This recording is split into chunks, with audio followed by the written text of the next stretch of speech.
Thank you, Prakash. Maybe for if it plays up again, then we can focus. So after this, if we play it out again, then we can have the montage at the beginning.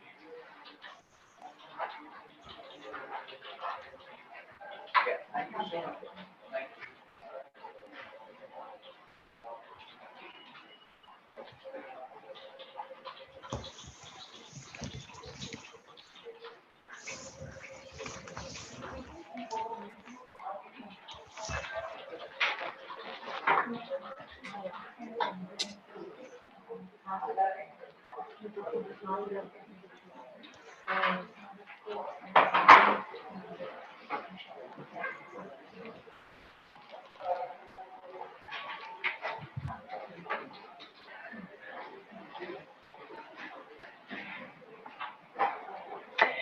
All right. Hi, everybody. Thanks very much for joining us here for the TEDx Gateway webinar series.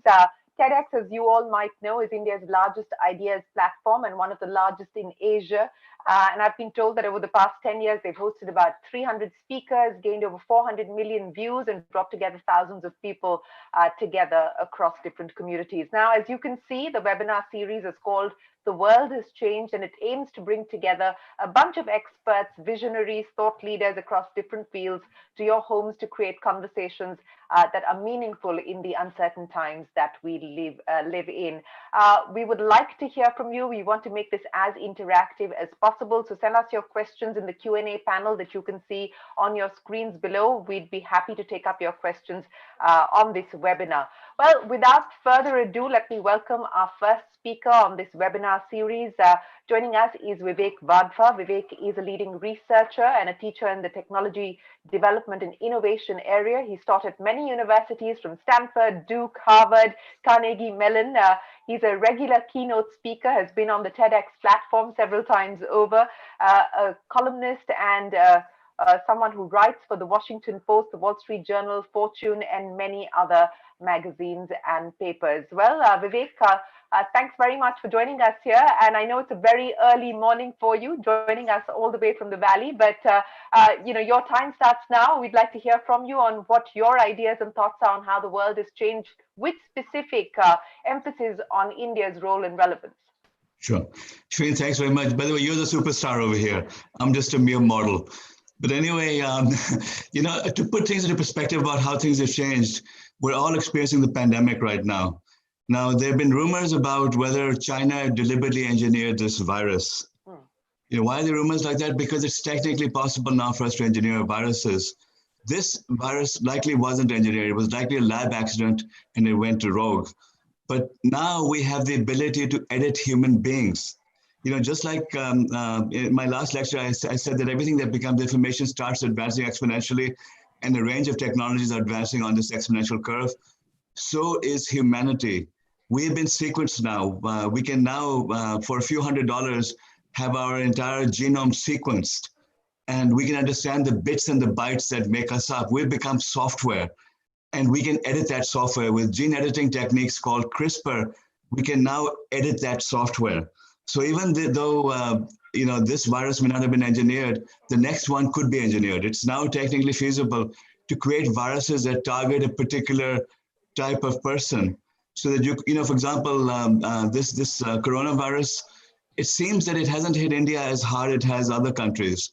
It seems that people with certain blood types are less prone to getting severe illness than other blood types.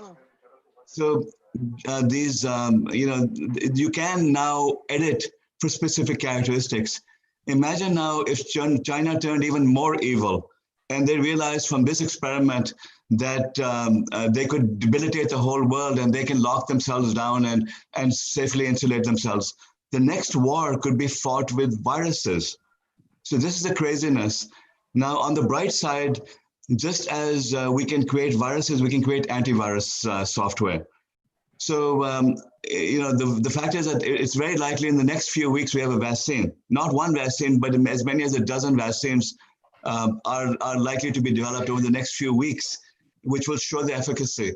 And by the end of this year, we could be producing hundreds of millions of doses. So that's what happened with computers when they first started being infected by viruses. People started engineering software to do damage. We had others who were engineering it to undo the damage.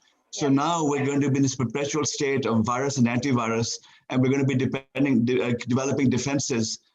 There's a lot of bad that comes from this, but the good that comes from it is that we're transforming healthcare. We now have the ability to create cures. If we can create the cure for coronavirus, we can now start addressing cancer. We can start addressing many other diseases, because what scientists have learned, the world has learned, is that it's simply a data problem. Once you understand the genetics, once you understand all the information behind it, and you gather enough data, you can start using artificial intelligence techniques. You can start using new genetic engineering techniques and other techniques to address the problems and develop solutions. So we have now accelerated the progress of healthcare. Beyond this, the virus also caused us to change our lifestyles. We're all at home now using advanced technologies such as these. So we have now accepted the fact that we can meet with each other in new ways. We now are ordering food at home. We're not going out to restaurants anymore. All right. And when the next pandemic hits us, we will also now have perfected the robots that do delivery of food. See, right now we worry about our Domino's delivery people. We worry about our Instacart delivery people being infected and infecting us. If we had the choice of having robots deliver the same food, we would prefer that. So the robots in the next 2 or 3 years will be capable of doing deliveries. In the next 2 or 3 years, self-driving cars will also work. There have been a lot of debates about whether self-driving cars will ever work. Forget all of that. This is pessimism. The way advancing technologies go is that they go on exponential curves. At first, it's all flat and nothing seems to happen. And then suddenly they go on this exponential curve, and disappointment turns into amazement. So this is what we're seeing with technology after technology after technology. Robots are on this curve, self-driving cars are on this curve, medicine is on this curve, and so are a range of other technologies. So we can expect major changes now to transportation. Now, as a side note, I'll say that I don't know if even God could drive in India's chaotic streets. So I'm not sure if self-driving cars will ever be able to deal with monkeys dropping out of trees or elephants on the roads, but that's a different issue. Indian engineers are pretty smart and expect that they'll solve that problem. So every industry is about to be impacted in a big way. Again, we've seen the accelerated change over here. The industry I'm in, education, has taken one of the biggest hits. That last semester, my son Tarun and I were teaching over the same method we're using right now. We were teaching over Zoom. And for us, it was an easy adjustment because we're used to technology. But to other professors at Carnegie Mellon, you should have seen the stream of emails that was going back and forth. It was like children who had no idea what to do. What do we do? What do we do? How do we handle this? The students had no problem with this. The students were very capable of using technology, and they were very comfortable with it. The faculty were the ones who were in a state of panic. But now, the last 3 months, even they've adjusted to it. They've adjusted to online education. So in the United States, we have debates now whether students should even be given visas to come here because they can be taught remotely now. That's the anti-immigrant, xenophobic side of America. Forget that. But the fact is that online education has changed.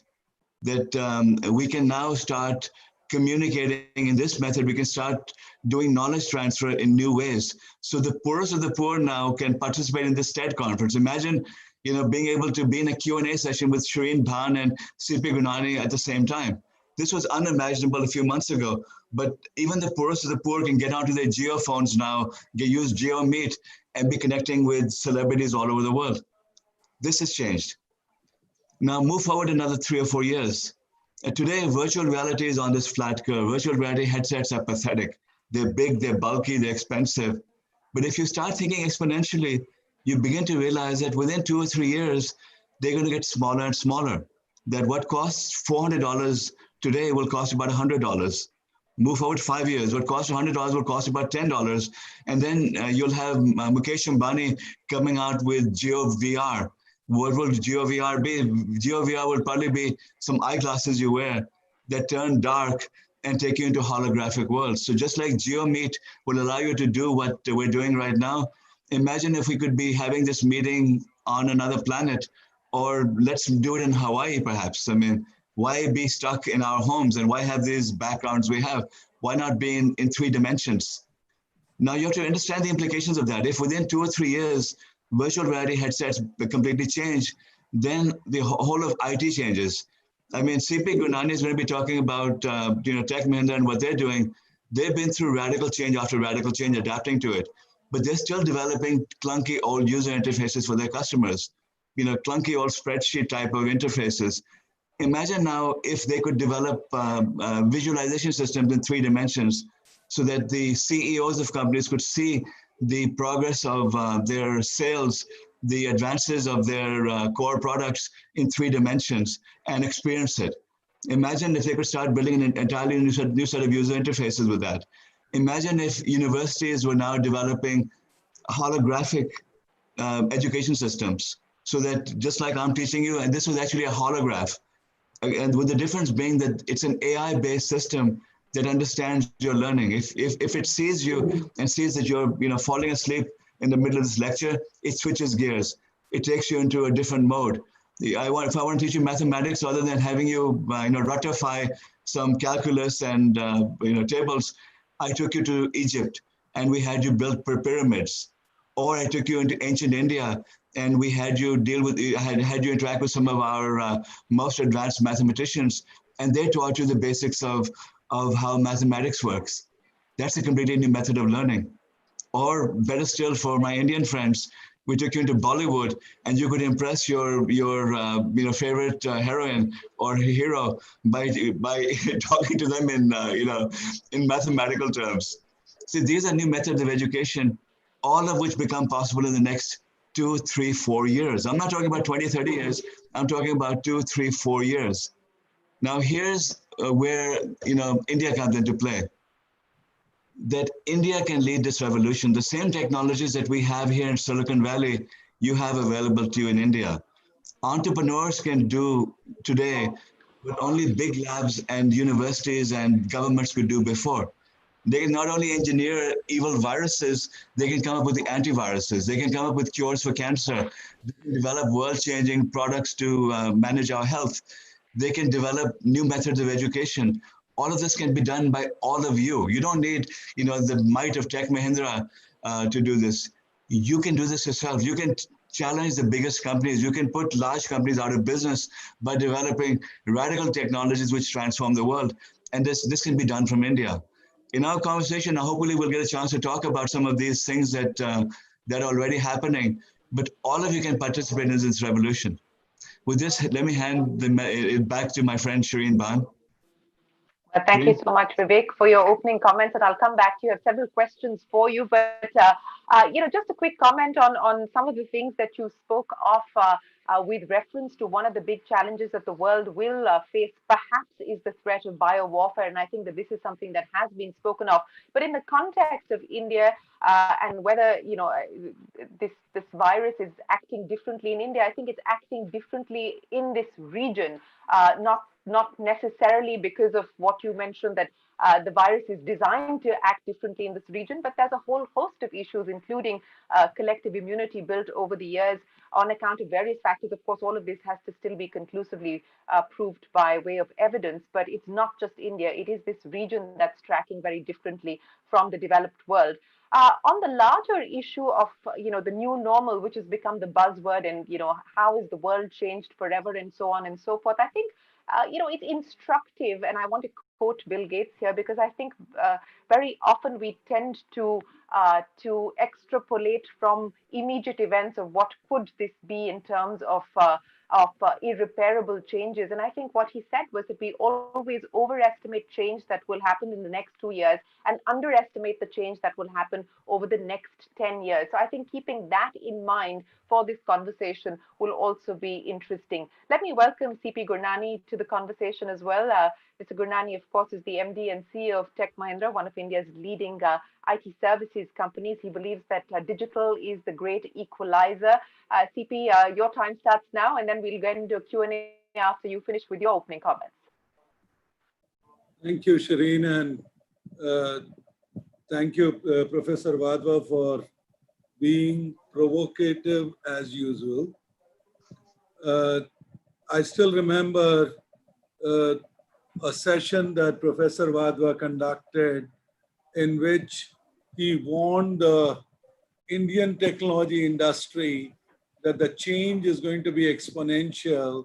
If you don't change, you will be toast. But then he didn't stop at being toast. He said you would be a burnt toast. So I can only say is that many a times the best of the scripts that have ever been written or the worst of the scripts have ever been written couldn't have predicted the consequence of this almost 5 months of the pandemic, or maybe for some people it may say, you may say it is 7 months.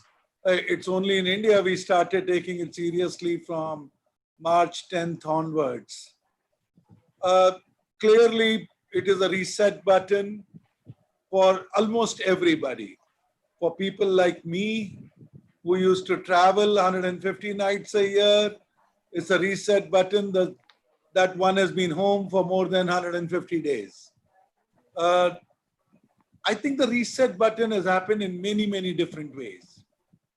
The first reset has been that anything which was being consumed inside the house, that consumption went up.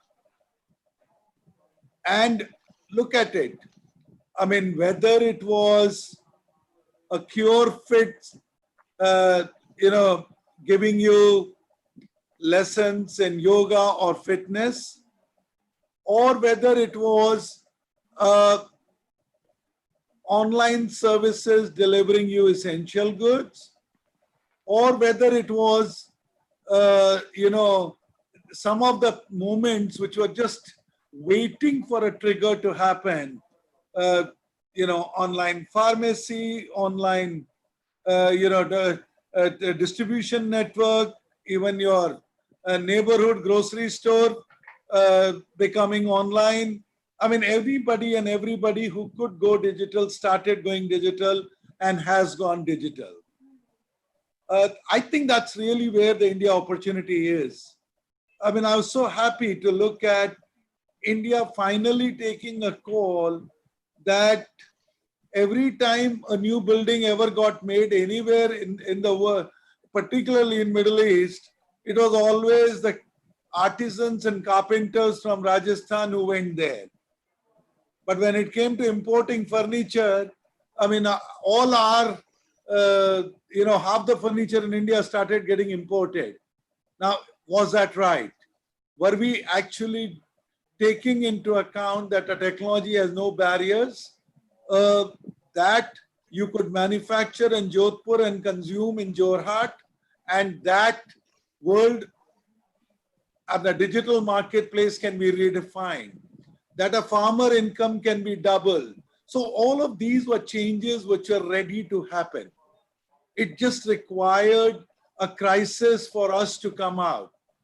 The other day I was with the PSA, Dr. Vijay Raghavan, and he was telling me about how a ventilator has been redesigned completely by IIT Kanpur students, rather alumni, and the students put together, and a good ICU grade ventilator is now available at half the cost. And it is available at half the cost because a lot of ventilator has now been virtualized. So the point that, I would like to say that Vivek is right. Vivek is right is that software has now accelerated every development in every area, whether it is furniture design, whether it is in manufacturing supply chain, whether it is in healthcare, whether it is in education. I mean, every part that can be converted into better digital technologies is going to work to our advantage. I'll just take a few Tech Mahindra examples just to drive home a point. When we started working from home, our concerns were the same, that people working from home, how do we make sure that the customer who has trusted us with their data. Customer who is paying us for productivity and efficiency, are we doing good? We set up a command and control center, but the best part of that command and control center was it was totally AI enabled. And that we were now able to virtually monitor 125,000 desktops or laptops for compliances was done practically in less than 10 days. So similarly, when we had to unlock down happen, when we had to get employees back to work, what did we do? We went to the core or the basics of technology. That if my employee is healthy, the guy who comes in, and if he does not infect others, then I have a safe and well-defined workplace. Because every sanitization, fumigation, and disinfectant that I use does not stop the next guy from impacting others. So we come up with a solution called M Healthy. Now that M Healthy, by the time you fill up a form, just to say, you know, what are your health parameters, a blood sample is analyzed, not only for your antibodies, but for various other parameters. The employee is happy because he's getting a free health checkup. It doesn't take more than 5 minutes. And in 5 minutes, the rest of the people in the ecosystem feel very, very happy.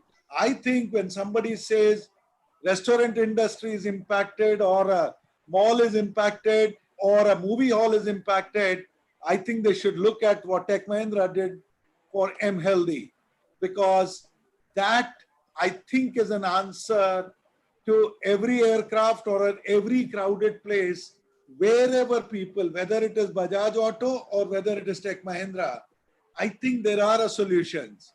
So India Incorporated has an opportunity, whether in education, to leapfrog. I mean, earlier I had to get Vivek Wadhwa to come and teach. And I hopefully when, as you all know, we launched Mahindra University. Now, Vivek Wadhwa can take his classes virtually, engage with my people. If a Reliance can do a 3 million people AGM on a virtual medium, if a Tech Mahindra yesterday did their AGM on a virtual medium, I'm sure Vivek Wadhwa and other leading educationists can help India leapfrog. So I am more excited about the reset button that has taken place.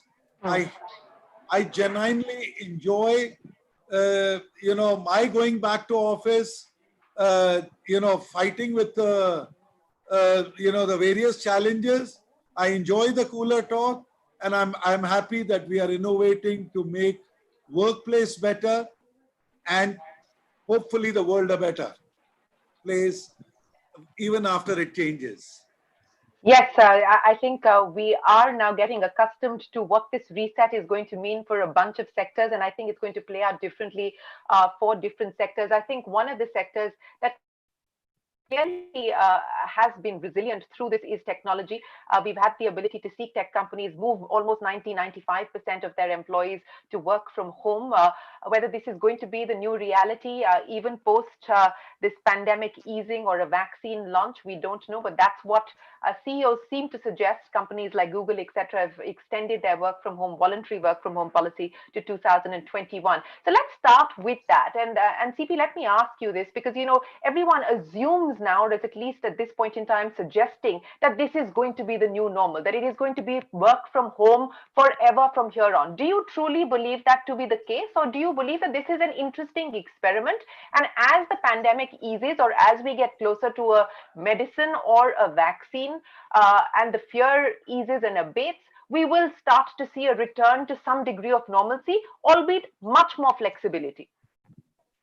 So Shereen, at least I can tell you that it only opens up a possibility. The opening up of the possibility is that come to work when you have to interact with people, come to work for planned meetings, come to work when you have to do a workshop.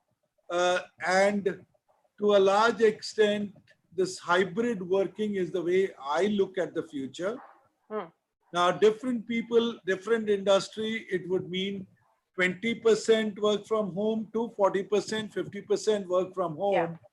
I don't see offices going away completely, because please remember, at least that is where my personal experiences are, that most people thrive when they are in a social environment. Yes.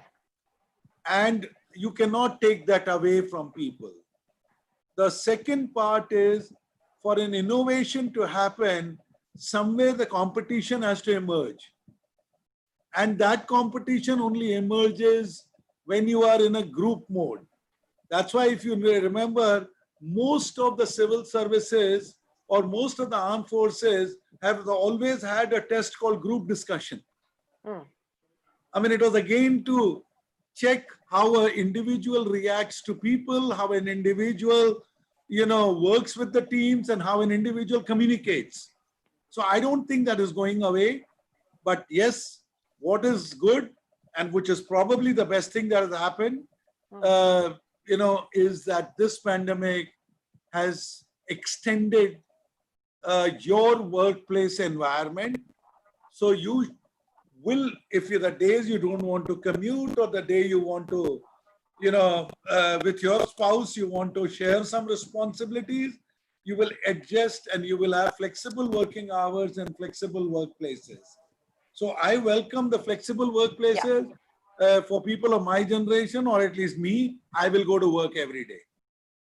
Okay, you'll go to work every day, but I do think that flexibility perhaps is going to be much more of the new normal, as opposed to people suggesting that work from home altogether may be the new normal. But Vivek, Wadhwa, be that as it may, whether we move back to 50% or 90% or whatever the case may be, it opens up an opportunity for innovation. It opens up an opportunity for startups or for large corporations to develop all kinds of tools. I mean, you gave several examples in your opening comments, from Cisco's WebEx to the Geo Meet to Zoom, and all kinds of other applications that we're using to be able to communicate with each other virtually, digital signatures, cybersecurity.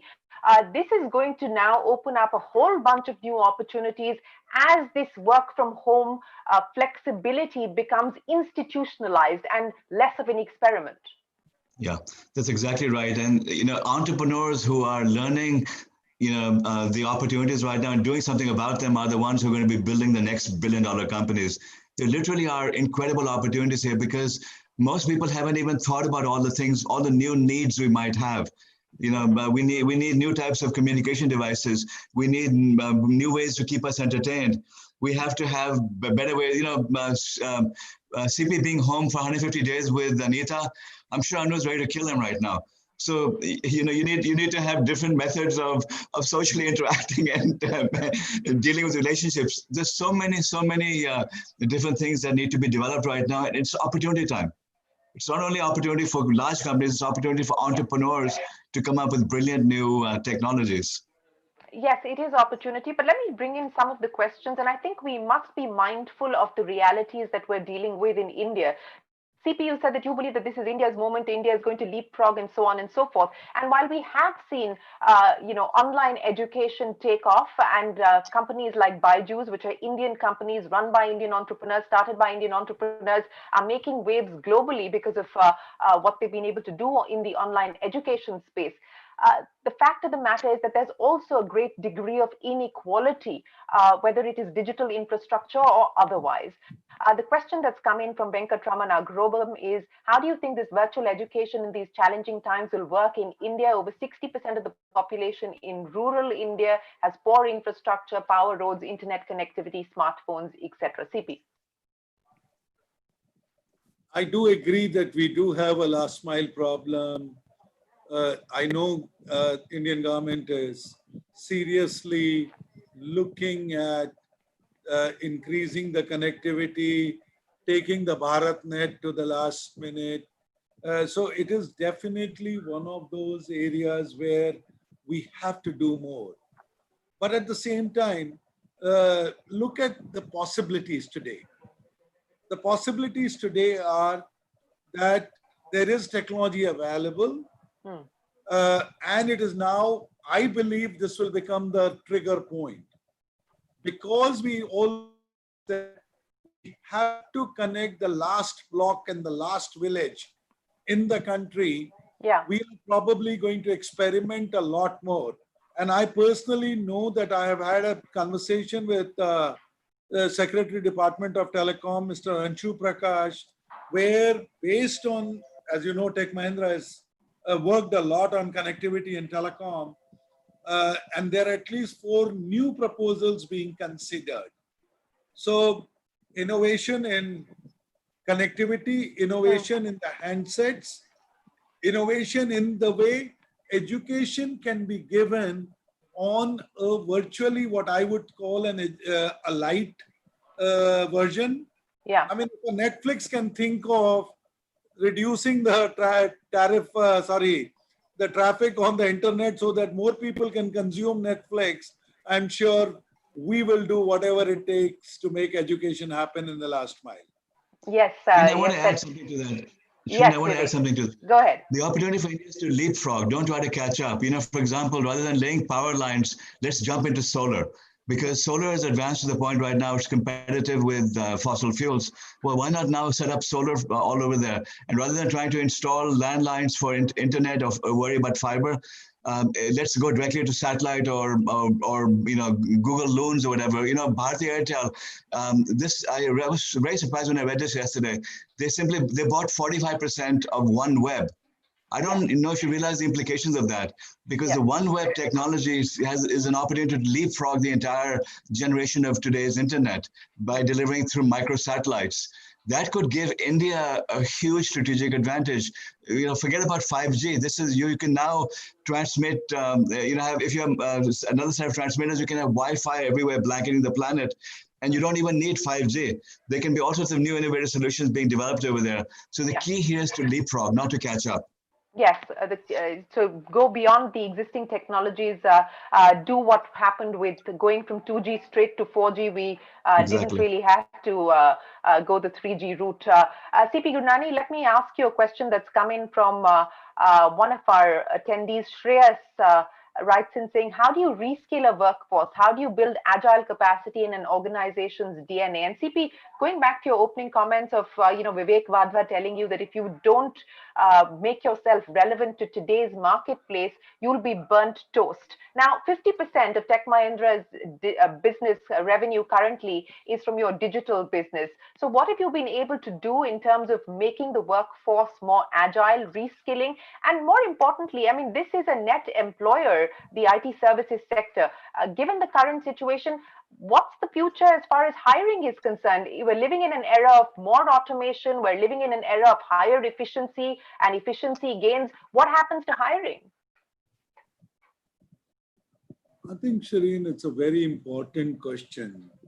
And I think the catchwords are being relevant and being able to anticipate. The point that is, so I have sat in these meetings where people have argued that theater did not die because the television came in or the movies came in. The movie halls had to reinvent themselves to become PVRs, and the television had to, re-engineer themselves to become, to be able to provide you 300 channels or 600 channels. And every time when this argument has happened, I said, yes, theater is not dead, but theater did not grow. So if a movie hall has reinvented themselves, or if the television industry or the content industry has reinvented themselves, I think it just tells you that change has to happen. Now, as Tech Mahindra, I provide an environment of forecasting skills. Like Vivek said, AR, VR is a reality. It may take 2 years, but it is a reality. Similarly, somebody would say quantum computing is a reality. Somebody would say robotics is a reality. somebody would say anything and everything related to data is equal to AI. But my job is to provide that, a mirror where people can see what does being relevant means, what can they anticipate, and am I creating a road for them to drive? They are the drivers. And I think that messaging and that honest conversation with the teams is working very, very well. Shereen, I want to add to that, and the flip side of this, CP is being nice here. He doesn't want to offend his employees, but his employees largely are living in the past. For them, everything stayed the same, and they were able to make big, salary increases by job hopping. If they don't start adapting to new technologies and upgrading their skills, they're going to be unemployed. Because as CP's business changes, he will have no choice but to start upgrading his workforce to people who understand the newer technologies, who can converse, who can build AI systems, who can understand new methods. Right? The older generation was simply maintaining old legacy code, old systems. Those people are going to be unemployed as the newer technologies advance. So it's up to them now to keep current and to be involved and to learn about these things. Otherwise, they are going to become toast also. So before my warning was to CP, now my warning is to the employees that you're going to be toast unless you adapt and learn about the newer technologies, unless you make yourself more valuable to the companies you work for. Absolutely, but it's up to leaders like CP to show up and hold up the mirror and say, this is what is anticipated, this is what is expected. So it will be the job of the CEO to be able to anticipate what the new change will bring and what the new change will herald, and accordingly the workforce will hopefully be agile enough to adapt. But most leaders can't speak like CP does. CP, when you put in front of other, if you had 100 Indian CEOs in the room, CP would probably be in the top 1 or 2%. The rest are a bunch of idiots who don't even understand how change is happening. So let's not be realistic over here. You can't expect your leaders to. That's quite a generalization. I don't know if I agree with the comment that you just made, Vivek Wadhwa. I think there are many Indian CEOs who have done a good job, and there are many across the world and in India included who've missed the bus, so to speak. But that's a matter for another debate. I want to now. You have to be nice to them. I don't. No, I don't have to be nice to anybody. I have to stick to the facts, and I have to do my job. That's about it. I don't have to be nice to anybody. I don't get paid to be nice. But let me address one of the other issues that is part of what we're seeing happen, and we saw some aspects of this with the 2008 financial crisis, and we're seeing this now repeated with this pandemic as well. And that is the role of the government. And it's only gotten bigger. It's only gotten larger, largely on account of the fact that you've got the government bailing out the private sector. You've got the government putting taxpayer money to help the private sector get through this pandemic. So what is the role of the government that you see, and how do you believe that is going to change the very essence of capitalism as we know it today? Yeah, sadly, we've gone backwards in this method. I'm not happy with large government. I would much rather have government do less. But as we saw, we needed government over here. So government has to improve. The problem is that governments are like the CEOs I attack. Most of them are ignorant. The difference here is that government's also lethargic and corrupt. So a government needs to reform dramatically because it has an important role. It has to be now leading the way. You see, look at country by country. Look at where I'm in America. Our government has been completely incompetent in dealing with the pandemic. The result is that you now have 150,000 deaths. If only this government accepted science and accepted technology earlier, we would have saved tens of thousands of lives, right? Now, India has done remarkably well. I know Indians are critical about what's been done over there, but the fact is that the government has been a lot more sensible than most governments have. Otherwise, you would have millions of people dropping dead on the streets right now because it would have been, the virus would have been a lot more prevalent. So government has an important role, but the fact is that government has to upgrade also. It has to understand science and technology, and if it wants to help its people, it has to lead the way. It has to now provide the vision and provide the guidance to its people on how they reinvent and adapt to newer technologies. Mm-hmm. Well, since we're talking about new technologies, Colonel Hari Prasad has sent in a question. What could be the technology driver in the future? CP, let me ask you that question, since you're talking about being able to look ahead and plan for how you intend to stay relevant and not burnt toast. So what could be the technology driver in the future? So So let me first chime in with Vivek about the role of government. Shereen, history is the best lesson that you can ever learn from. Remember, whether it was droughts during the olden times, whether, the kingdoms, during every crisis, the treasuries were opened up to build new roads, new palaces, new hospitals, new dharamshalas, or improve the public services. I think because the government's job is at that point of time to instill hope, to get people busy in solving the immediate challenges.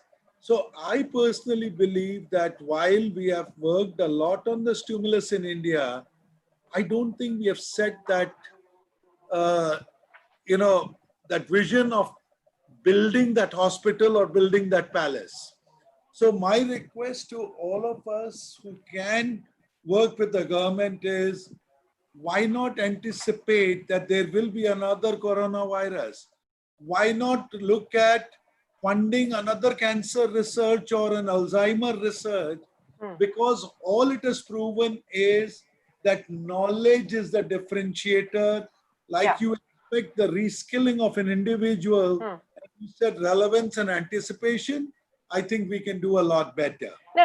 So hang on. Let me, and in India, we have this tendency of the private sector going to the government for just about everything. But let me ask you about what the private sector can do. And you talked about knowledge being the big differentiator, CP. As you look forward, what is that going to mean then in terms of filing of IPs, filing of patents out of India? We have lagged behind. We've played catch up to some extent in the last few years. What is going to be the future in terms of spending on research and development, which has been abysmally low in India? And every time you ask an Indian CEO about what will it take to up your R&D spending, it always comes back to tax breaks and tax sweeteners. So what is the role that private sector will play in order to push the IP and the innovation card?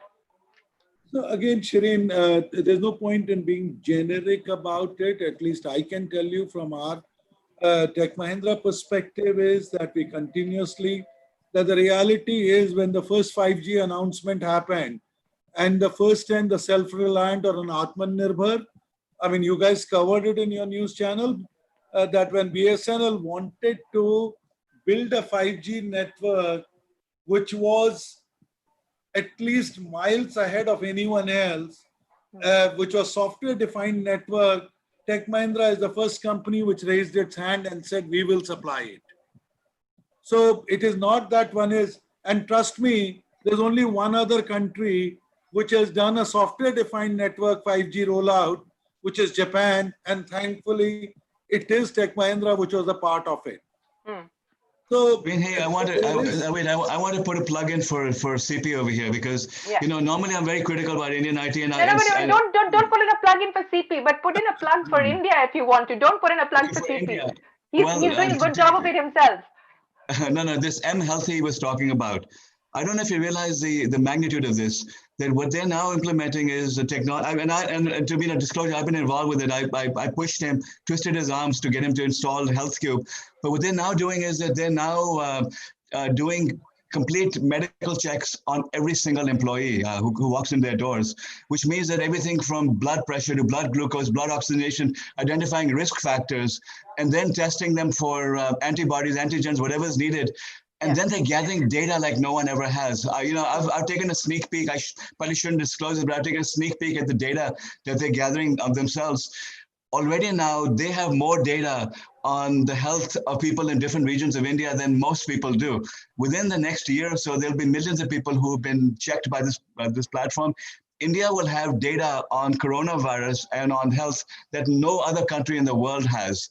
So you now have a private company that's going to be leading a worldwide health revolution because it chose to solve a problem. This is the type of thing that's possible. So I hope that all of the Indian IT companies start doing this on a large scale and gathering data and doing magic here, because we could be curing disease and India could be leading the world if it does innovative things like this. Yeah, yes, that certainly is the hope. We've got a question that's coming from Vasundhara Tanvar from Kurukshetra. What will be the effect of COVID-19 on India's economy? How will it affect the youth of our country, those between the ages of 16 to 25? And CP, let me put that question to you. All indications at this point in time suggest that we are going to see a contraction. The consensus seems to be a contraction of about 5%. Even the recovery, as and when it happens, whether it's U or V-shaped, time will tell. This business of jobless growth has been a problem that India has had to deal with for the last several years now, or less formal jobs, so to speak. So what do you believe will be the implications of what we're currently going through? What kind of opportunities will it open up for the youth? And what will be the challenges? So Shereen, I'm not an economist, so whatever you hear from me is based more on practical experience. Mathematically, I know 1 month of staying at home and not going out means there is certain economy which is not moving. Yeah. Whether you call it an aircraft or whether you call it a restaurant or whether you call it a hotel. Now that's 8.33% in a month, right? That means 12 months into 8.33 defines the contraction in that part of the business. The second part is, as I said, common sense has proven that people who have adopted to realize that the consumer is now not stepping out. Now, whether it remained for 3 months or 4 months, that is a different story, but I went to a salon after 4 months. So the point I'm trying to make out here is that people who understand not stepping out and service at home, I think will be able to readopt themselves much better. The third part is every time there is a reset button, a good entrepreneur will find a different answer to this problem. So my favorite example is a junior of mine whom I mentor.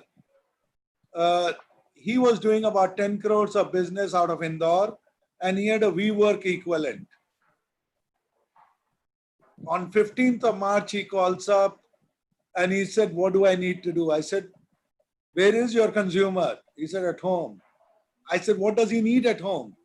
He said, oh, he needs a router, he needs a desk, he needs a chair, he needs a computer. I said, just address that challenge.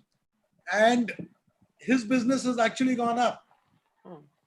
So if anybody who is, whether you are a 16 or a 60, in my opinion is that if you start looking at digital and technology, and a consumer, there is an answer right there. Yeah. Now, whether you do a digital tuitions, whether you do a digital yoga teaching, or whether you start supplying home cooked food, the answer is in your capabilities and what you want to be. But I am sure consumption is happening. We need to find the trigger is there. We need to find the solution. Well, I think you're right in pointing out that companies that have been able to make the digital pivot and address the felt need of the consumer within the home, other companies that have been able to do well. Internet shopping, for instance, has grown more in the past 12 weeks than it has in the past decade. So I think, there's been a demand acceleration in many sectors, and there's been a complete demand evaporation in many others. Hospitality, aviation, for instance, are just a few. There was a question that popped up, and I can't see it anymore, but I think CP, it was directed at both you as well as Vivek, that, we're talking about technology, we're talking about leapfrogging and India leading the way. Then why is it that no Indian tech company finds itself in the global pecking order? CP. Well, they will be. Right now you do have Indian tech companies in the global order, and they're the IT companies. What people don't realize is that almost every large company in the world right now has systems being developed in India. So India is there, it's in the background, but there's a bigger opportunity now in this new internet world. I won't be surprised, frankly, if GeoMeet becomes the first Indian tech company to hit the global stage, because it's going to, as it develops an integrated infrastructure for India, it's going to start developing for the rest of the developing world. So, and then it'll attack the developed world. it's all about scale. There are hearings happening today in Capitol Hill about the tech industry being too large, the antitrust hearings, because size gives you big power. So this is why I'm more optimistic about Jio than anyone else, because you have size, you have reliance behind it, and they have the ability to now to go on the world stage. It's the same with Tech Mahindra. Tech Mahindra can do it. Infosys can do it. These Indian companies, if they start now, if you start using the might of the large and using newer technologies, taking the risks by adapting, so CP is using a technology from a tiny little startup based in New Delhi.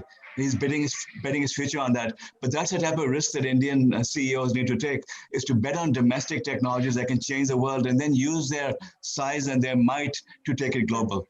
If that happens in the next 5 years, you'll see a major transformation. Yes, sir. CP? Shereen, I just want to add a bit of a data here. And this is again through your news channel. Reliance Energy yesterday overtook Exxon as the world's #2 energy firm. Yeah. Right? #2 in terms of capitalization. The Jio platform will now be one of the most highly capitalized company in the world. That yesterday, ICICI Bank became the second most traded stock in the world. That, I mean, I can go on and on in terms of digital education. We are far ahead of anyone else in the world. And you know the drivers where they have come from, whether it is Baiju or the pandemic. That we produce the largest number of vaccines in the world.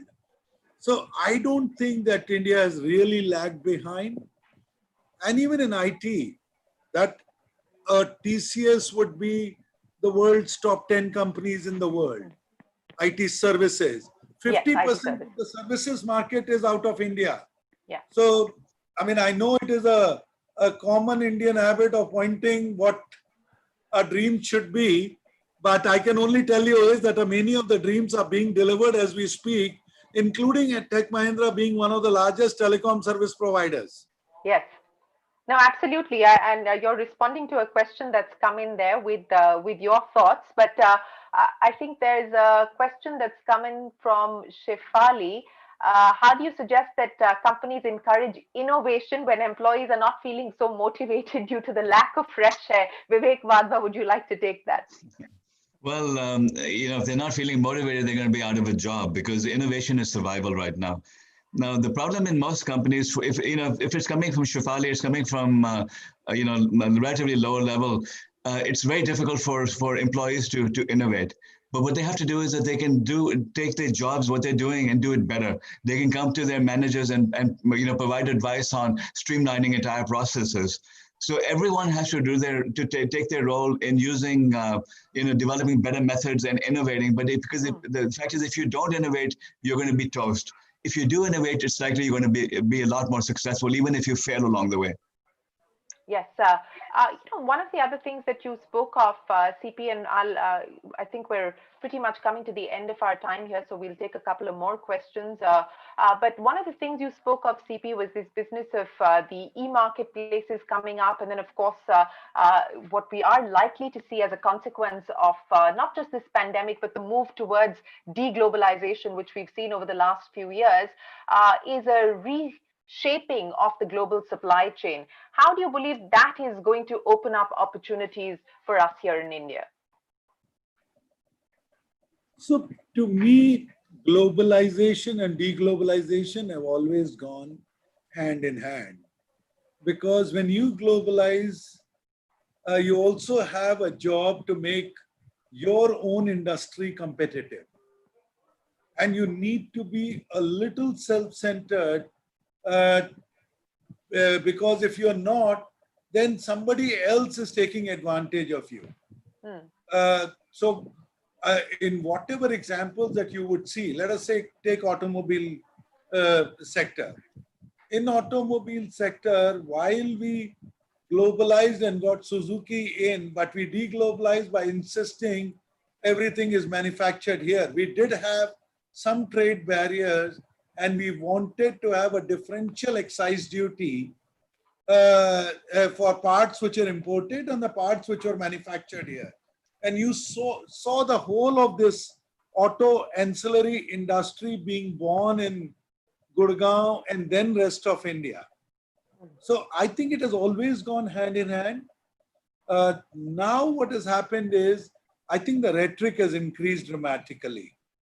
And which is where we need to be careful, because we have a lot of things to change. We have a lot of things to fix, but at the same time, and the change and the fix will happen only when we become competitive. That Make My Trip can now compete with any Expedia or any travel site in the world, because they have addressed the competition on a global basis. Yeah. A Naukri.com is a better marketplace than any other employment site, whether it is a Monster.com or anyone else, because they competed with the rest of the world.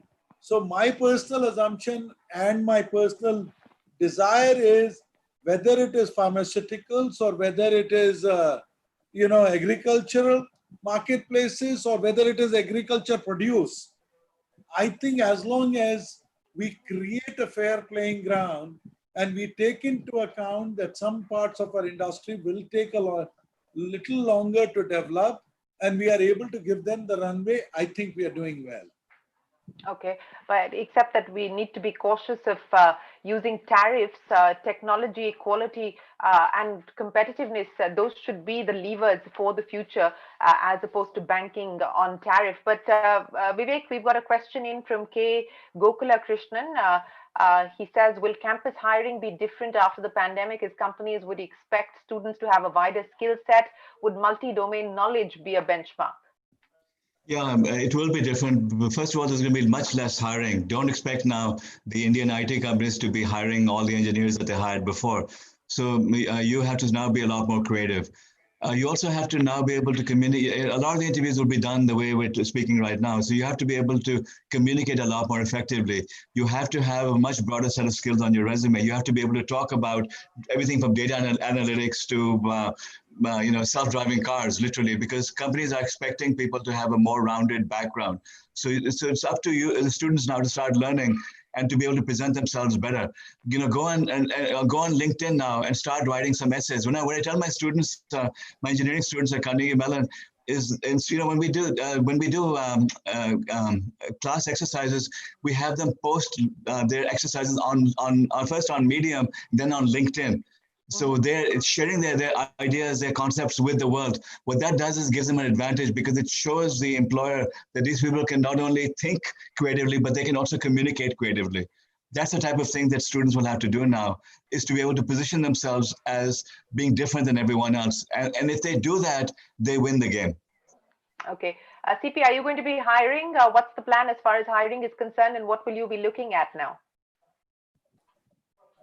We're definitely going to be hiring, and yes, the skills required for tomorrow, whether they are deep tech or whether they are, more multifaceted personalities, I think it all depends on the jobs.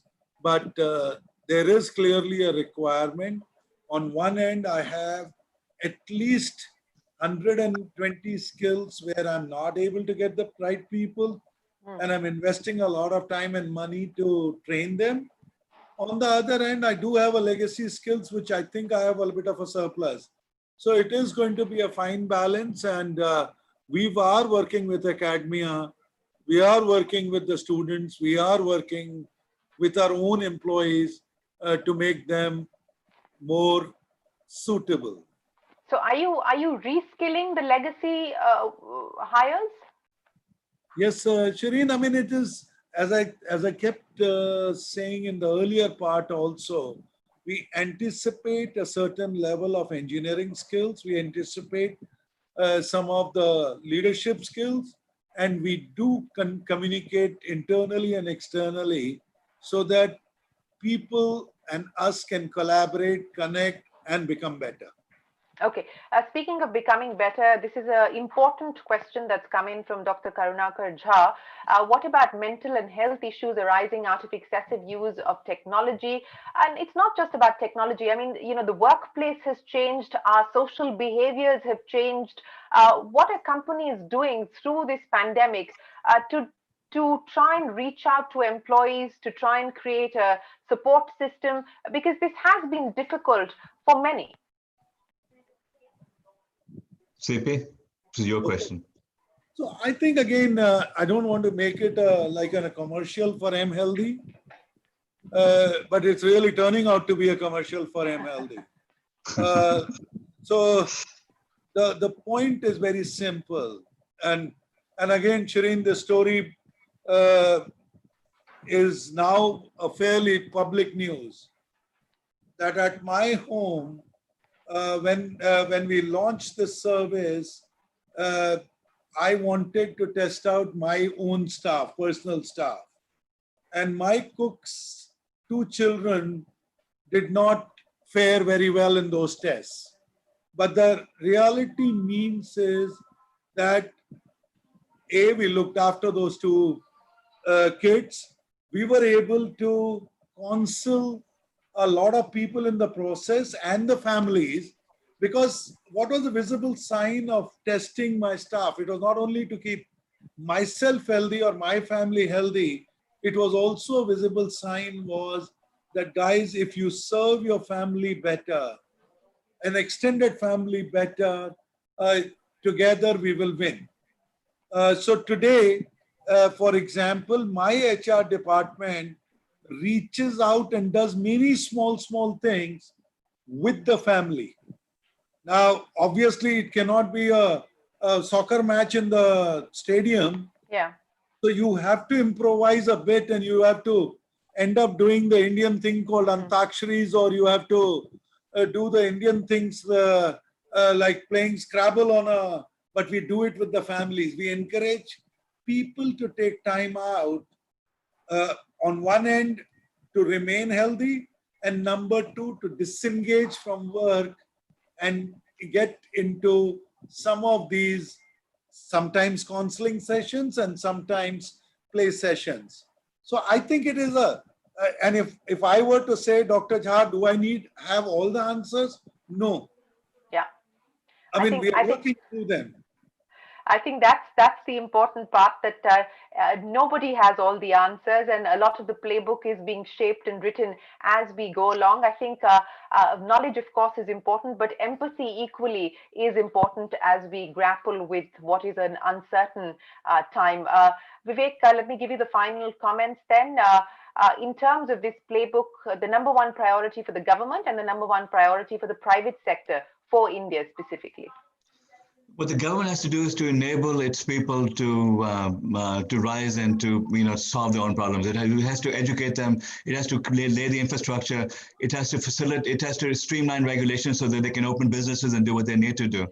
Private industry has to realize it's got a very important role in the world. That I don't know if you realize the geopolitical implications of the virus. China, to start with, now looks really bad, but then all of the other things that they did, attacking other countries and so on, it's made them extremely unpopular. So China, just when it was rising and had all these world-class companies that could be dominating, blew up. It imploded literally. Even in the countries where China controls the governments, the people hate the Chinese because of what has happened over here. This is an opportunity for India. India is neutral to positive in terms of perception globally. So almost any technology that comes out of India will be accepted widely all over the world. Even in the Chinese controlled countries, they will welcome Indian technologies. This means there's an opportunity for India Inc. and for its entrepreneurs to now conquer the world literally with technologies and solutions and set the stage for uplifting humanity. CP, quick final word from you. Sorry, Shereen, you wanted me to say something? Yes, the number 1 priority for the government and the private sector in India. So Shereen, a bold vision from the government, whether it is to solve cancer or whether it is to solve some of the bottlenecks, whether it's ports or the exports. or manufacturing, made in India, make in India. I think this is a time to convert all of that into reality. Because if we divert in an energy in a positive way, I think good things will happen. And for the private sector, I can only say is it is our time to leapfrog. It is our time to redefine what we want to be and take that bold step, because many times war and crisis are the best times to reinvent yourself. So let us reinvent ourselves. This is our time. Well, I certainly wish you the very best of luck, and the rest of the private sector the very best. I think, as you pointed out, the time is of the essence, and the execution playbook is what must be focused on. We've had plenty of ideas. Many committees tell us what needs to be done. I think the question now is of actually moving on it and getting it done. Vivek, Wadhwa, CP Gurnani, many thanks for joining us. Many thanks Thank to you. the participants who've sent us their questions. We've been able to take a few of them, and I would imagine that you'll be able to continue this conversation on the backstage, which is awaiting you now as we wrap things up here for this evening. But thanks very much, Vivek and CP Gurnani, for joining us here this evening. Thank you, Shereen. You're awesome. Thank you, Shereen. Thank you. I owe you one. Thank you so much. Thank you, Shereen. Thank you, CPG. And thank you, Vivek. Vivek, I would love to invite you again to India to see much more than elephants and monkeys, but so much of technology is changing through, Yes, we have a lot more going on, by the way. We have a lot more. I think James just starting, and I think I was talking about the self-driving cars, the problems that they have. I think what works in India works in the world, and I think the world's not come to India to see what works here.